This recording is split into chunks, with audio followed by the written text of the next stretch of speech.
Okay. I wanted to go over why I always say that the last tick is the only one that matters. And I will show you why. And this is based off the idea of something called point control, okay? So, point control basically means whichever team has the majority of the point, right? So, for example, if one team has this much of the point, and one team has this much of the point, well, this team has quote-unquote point control, because they control more of the point. And this specific principle was why GOATS was so powerful. It was so good at point control because you could not kill anyone on point. And they just took points for free because you just couldn't kill anyone. That's why it was so powerful. And comps that have Symmetra, the reason why Symmetra works on points like this is because of point control, right? She gets instant point control with her TP. And then when she gets there, she sets up her stuff, and it allows for even heavier point control just because of the, like, you have to get through the turrets, and you have to get through, you know, possible spawns coming back, and it's very hard to deal with. And there's another principle called positioning, right? We all know about that. I harp on you guys all the time about this kind of stuff, but positioning. I don't know how you spell positioning. I'm pretty sure it's correct. It's bad writing, but regardless. So we have better positioning. We have the high ground positioning. And this is why having BAP and Sigma up here is so important, or BAP and Brig up here is so important, because it splits so if people end up getting on point, and we're all up here except Dan. Dan's doing what he's supposed to do. Good job, Dan. But they only have to look one way in order to counter us, right? Sig is throwing up a shield at us, and like he just blocks all of our damage, all of it, and none of our damage matters. That's why we have to do these split pushes, is because of Sigma. Because he can do this to us. So what we have is positional advantage, right? We have high ground, and we choose when we want to engage. We choose that exact moment, which is extremely important, right? We can get dynamites, we can get rocks, we can get really big halts, we can get ults off, right? We can do this all from the safety of the high ground without them being able to push on us. And what happens when we drop is we completely lose our only advantage, right? So for example, right, they have point control. I'm going to go back a little bit so that ticking noise stops.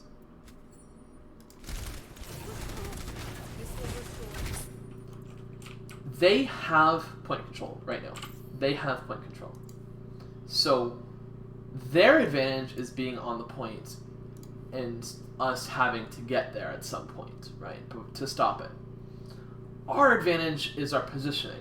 What we do by just dropping off is we completely give up our only advantage. Our one and only advantage is positioning. If we give that up, we have nothing. We don't have an advantage anymore. In fact, we're on an even playing field with the team that has point control. So, which makes it not an even playing field. It makes it so they have an advantage and we don't.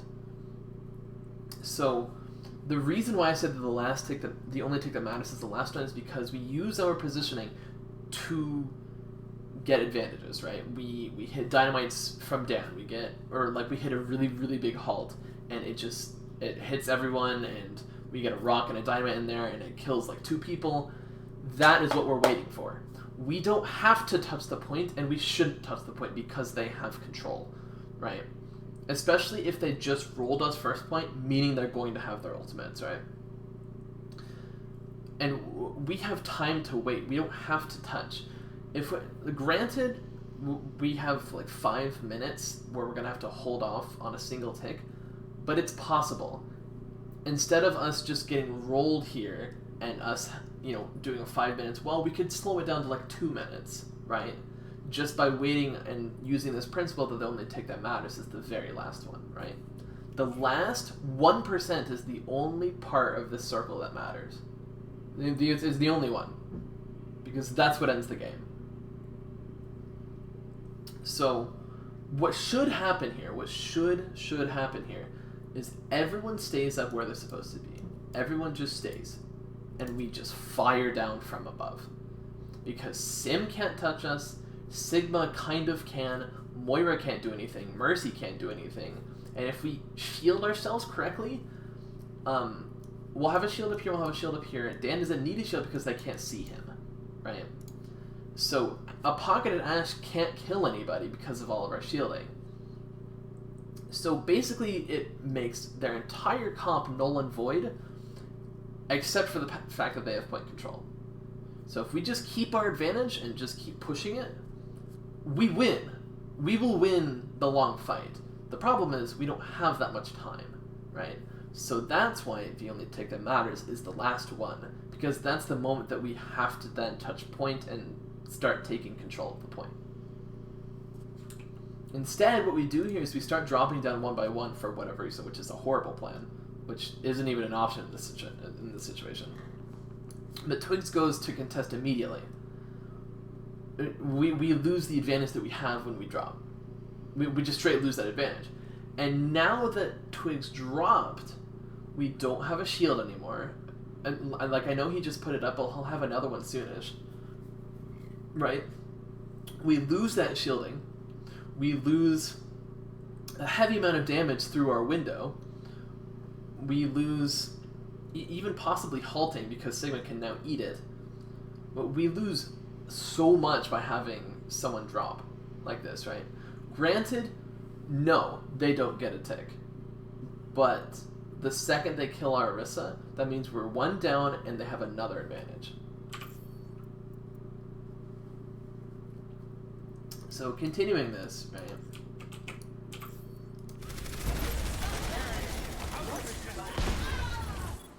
If we, exactly what just happened, the window, the dynamite, everything was perfect.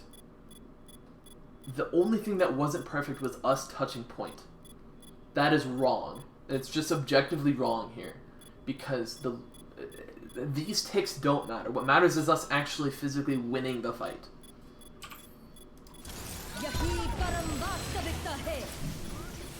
And next time when they do this exact same strat, sorry, lost my train of thought. When they do this exact same strat next time, well, then we drop because they're on the last tick, and the last tick is the only one that matters. That's when we worry about dropping the point. We have this time to use, and we're not using it. We're getting picks. Dan is up here for free. They can't touch him. Like, I can't emphasize how huge that is. They can't even see him from up here. He's in such a good position.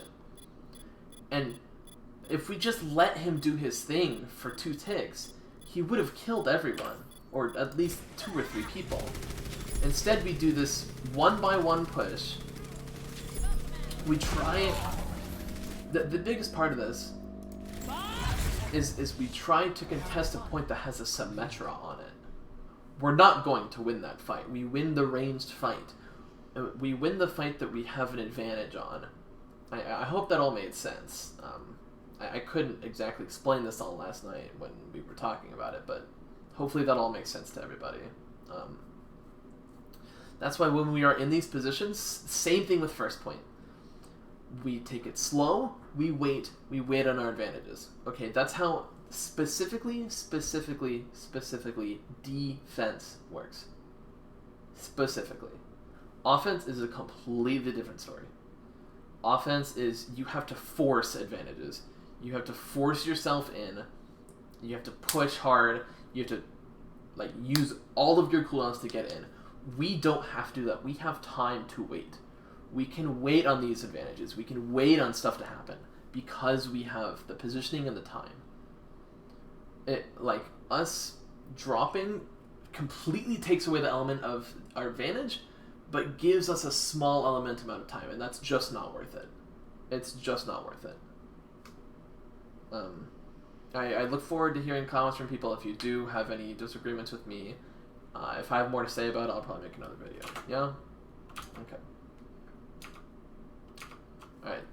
I hope everybody on Orange Team watches this, because it's very, very important to understand this concept for this comp. Very, very, very important.